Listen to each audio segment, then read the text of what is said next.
So it was actually really funny. So you did next to the big Mons Pekka. I was like, okay, I don't ever want to hear you ever in your life say Becker again. Thank you. So this is about the dark side. I had a love affair with science fiction ever since I was a little tiny kid, and this is why I hate Star Wars. It is a shame that for the rest of my life I will associate the word nigger with the Star Wars universe. It was 1977, and by that time I got into kindergarten that year, I had seen George Lucas's epic 5 times. It was everything a little boy could want: spaceships, laser guns, wizards, and robots. I'm not sure about you, but the kids at my school always wanted to pretend to be the characters in whatever movie or television show was popular at the time. So that autumn, all we heard at recess was, "Let's play Star Wars." I always wanted to play, but I used my recess to read comic books and to daydream. Rarely did I hang out with the other kids. The weekend of my second week of kindergarten, my mother took my uncle and me to see the film again. It was different this time. I was no longer a voyeur, I was a participant. I was Han Solo. By this time I had already shown that I had criminal leanings, so Mr. Solo was the perfect choice. Monday's recess time came around, and this time I was ready to get my Star Wars on. I stood in line to get picked as Matthew May, his real name, began to assign people to their respective characters. Okay, Bobby, you can be Luke Skywalker. Tia, you're Princess Leia. Nick and Mike, you're twins, so you can be C-3PO and R2-D2, and I'm always Han Solo. He looked at me, his face with one big nod of confusion. Sean, well, you're a nigger, so you can be either Darth Vader or Chewbacca. Darth Vader, mind you, not Darth Vader, Darth Vader. Matthew had just called me a nigger. It wasn't like I was a stranger to the word. I heard it several times a day in my neighborhood. Everybody used it. Yo, what's up, nigga? No, you know, nigga, just cool. And that nigga's crazy as a motherfucker. But that was with black folks saying it with an undercurrent of affection. So I never thought that anything was wrong with it. It was the fact of ghetto life. This was the first time that I had ever heard a white person say it. And it was directed at me with no affection whatsoever. Needless to say, for some reason I didn't understand back then, I felt like shit.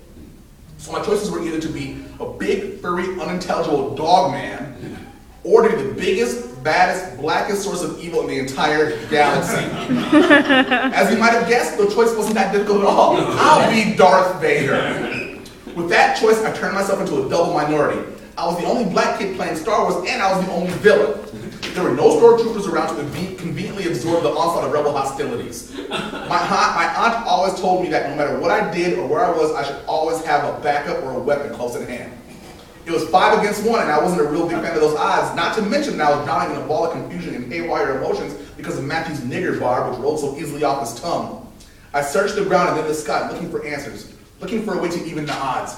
In truth, I was also hoping to find a name for what I was going through at the moment, but 5-year-old minds and spirits aren't ready to handle concepts of this nature. And then, an epiphany, a gift from the cosmos landed ever so lightly in the forefront of my consciousness. It was on. I headed back to the school building. Matthew blocked my passage. Where are you going? I need to get into character, I told him. It was something like that, but it was 30 years ago, so I can't recall the particulars, but the Darth Vader weeds corrupted my thoughts. I continued my march to my home, and right there, on the blackboard's chalk tray, I saw what I needed, a yardstick. Ooh. Armed and feeling empowered, I strolled back to the playground. My classmates were already in the middle of a heated game, and Bobby Anderson pointed to me and yelled at the top of his asthmatic lungs, "There's Darth Vader! Get him!" I remember like it was yesterday. A herd of white kids bounded off the jungle gym and began to rush toward me. Why they didn't notice or comment on the yardstick that I was holding was beyond me.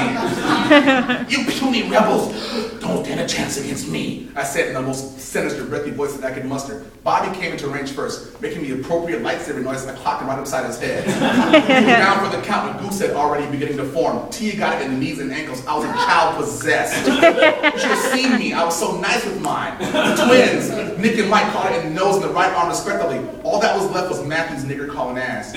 Mind you, I still didn't know why I was mad. I just knew he had to get his ass whipped. It was his destiny. I stalked him all around the play area. In the back of my young mind, I was wondering why none of the teachers saw that I was trying to stop me. I guess fortune had my back that day. Finally, I backed him into a corner. He tried to say something, but with the blood rushing in my ears and the hurt in my heart, I could not make it out. Then I just unloaded on him. Whack, whack, whack, whack. Just as it was starting to get good to me, the enormous Miss Mianovich, her real name, grabbed me, snatched the yardstick from my hand, and slammed me to the ground. "What do you think you're doing here?" She asked with a thick Yugoslavian accent. Back when there was a Yugoslavia. Just then, all of the kids I had attacked came gimping up to us looking like not the living dead mini-me's. Ever the leader, Matthew decided that he should speak for the entire group of injured 5-year-olds. He just went crazy on us and beat us, he said, his crew all nodded in agreement. And what do you have to say for yourself, Mr. Taylor? Teacher the Hut questioned, not caring about the excuse I was about to give. The tears were at the front door, ready to exit, but I couldn't let them go. You see, in my neighborhood, real men didn't cry. So I sucked it up and told her why I went off on their asses. He called me a nigger, Miss M, and I didn't like it. I said this with as much sorrow as possible. Is this true, Mr. May? She asked him, probably knowing it was true, but not wanting to believe it or not caring either way. Matthew, as bold as headline news, said, he's a liar and God hates liars. Wow. The Beat to Hell Star Wars group chimed in, labeling me the liar. Miss Mianovich lost her ever-loving mind. How dare you lie on this boy? You are a nasty little thing. I'm taking you to the principal's office. She snatched me by my garanimals and dragged me to the office of the most evil person in the entire galaxy. More evil than even Darth Vader, Principal Bird, his real name. It was the living embodiment of every kindergartner's nightmare. He was around 6'3", but couldn't have weighed more than $120, $130. His skin was a white and orange combination, kind of like an anthropomorphic dreamsicle. Miss M related the story to him conveniently, leaving out the part of Matthew calling me a nigger and left me alone to deal with he who frightens little kids. 1, 2, 3, a long game minutes later, he finally spoke. You're damn fool, you thought I was going to break the silence first. I was terrified. Sean. He used my first name. He always called kids by their surnames. I must have been about to get into super trouble. I thought, what on earth were you thinking about attacking your classmates? His breath smelled of cigars and old hot cheese. Matthew called me a nigger. Miss Mianovich didn't say anything about that. Well, it's true. Are you calling Miss Mianovich a liar? No, but that's what he called me. And? Now, how fucked up was that? There I was dealing with my first taste of prejudice, and this fucker says, and. I just stared at him. The seed of my own prejudice had just been sown. He hurt my feelings. Are you going to hit everyone in your life who hurts your feelings, he asked. He then stood and slithered toward me. He put his hands on the arms of the chair that I was sitting in, knelt down, leaned in, and said something that shattered what little ego I had left. Know your place. Without another word to me, he called my mother and informed her that she had to come and get me right then and keep me out of school for a day because of my behavior. Suspended as a kindergartner. That's a damn shame. Of course, he omitted the fact that I was called a nigger. After speaking with my mother, he waved his hand and shooed me out of his office. As I was waiting for my mom, all of those emotions were rippling through me. I was mad, sad, confused all at the same time. When my mom arrived, let's just say she was a little south of happy. Let me tell you a couple of things to put this all into perspective. My mom was newly divorced, undocumented immigrant. We had next to no money and any type of child support, so she was a bit bitter to anything to do with me or my father. And since I was my father's son, I got it doubly bad. We had no car, so she had to take a long-ass subway and bus ride to come retrieve me. And on top of all this, she really wanted to be white. Well, this isn't terribly accurate. She just wanted to seamlessly fit into white society, maybe even find herself a white man with a decent-sized bank account who would sweep all her troubles away with a couple of well-placed dollars. Having a maniacal chocolate chip of a son who was suspended from school in kindergarten was not in her plans. I was a dead man. I told her my side of the story. Hell, I told her 3 different versions of my side of the story, but she just wasn't having it. If spanking a child were a sport, my mom would have been the MVP of ass whoopings. She beat me with such glee that I thought she would never stop. She beat me until her arm grew tired, and then she sent me off to my room. I got in fights all the time on the block, but she never got that mad. Well, I never used yardsticks from them either, but still. Little did I know that my mom was dealing with an unchecked mental and physical illness for most of her life, but back then I labeled her my enemy. My mother was one for passive survival. She felt that the only way black folks, no matter what part of the diaspora they hailed from, could make it in America was to shut up and stay below the societal radar. In her mind, the less we were seen or heard, the better our chances of existing unmolested. I felt that this was coward's logic, and it made me dislike her even more.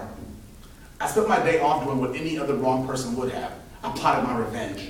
I also made an impossible pact with myself that I would never see another Star Wars film ever again. At that time, I didn't even know that there were more episodes in the pipe. 3 years later, Empire Strikes Back descended on movie screens all across America, and I was the first in line. To this day, I love the hell out of that movie. Although he had an intergalactic perm, and look, Calrissian was the man. He was even working in concert with Darth Vader, betraying the intrepid heroes, all right, justice after a fashion. Now, I'm not trying to say that it was Star Wars or George Lucas who activated Matthew's prejudice, nor am I saying that I blame them for the wave of racism I felt through the rest of the 70s and then on into the 80s and beyond. All I'm saying is that I feel a wee bit cheated that most of the people of my generation can and do bond over the Star Wars flicks. I can't even recall a scene without stoking the little belly fire of rage that I have been having and failing to suppress since I was a child. So fuck Star Wars, on to Star Trek. Thank you.